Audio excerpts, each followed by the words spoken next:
তোরা আমার কি পাইছ এই সমস্ত উদ্ভট প্রশ্ন করস, তুই এটি সিটারই প্রশ্ন করছ।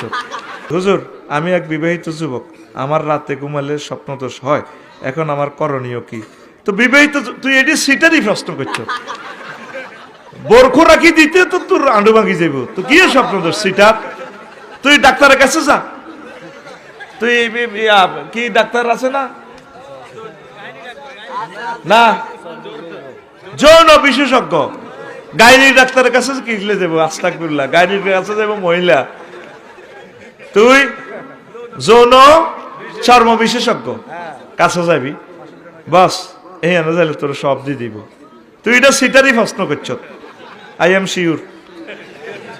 আচ্ছা, বোতল হানি আছে 1 গ্লাস, জিয়ানোর রিজিকিটা দিবি, হেরে তো 3 গ্লাসের দরকার। তো 1 গ্লাস দিয়ে লেলে তোর হানি কত আই হইব, উপসে পড়ব কত, তুই ফাইজলামি কত পাইছ? তোরা আমার কি পাইছ এই সমস্ত উদ্ভট প্রশ্ন করস, তুই সিটিং। উদ্ভট প্রশ্নের জবাবও আমি দিয়ে দিছি। প্রশ্ন করি দুনিয়া আসমানে নিজে জমিনের উপরে, কোন প্রশ্ন করবি? ইনশাল্লাহ আমি দেই না জবাবগুলা।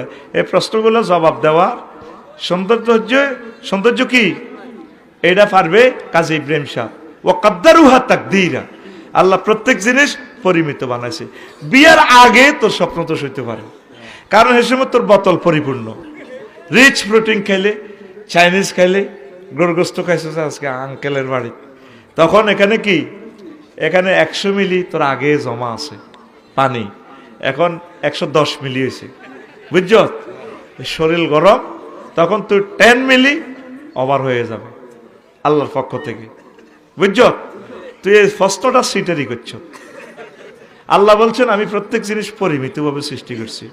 তুই ভাবির যে রিজিক, ভাবির রিজিক দিতে তো তোর অর্থোপেডিক্স ডাক্তারের কাছে জানো, তোর আঁড়ুর দর ধরাইব। তুই কি এই সমস্ত প্রশ্ন করলে অনলাইনে তোর তুলাধুনা করিয়ে এলাম।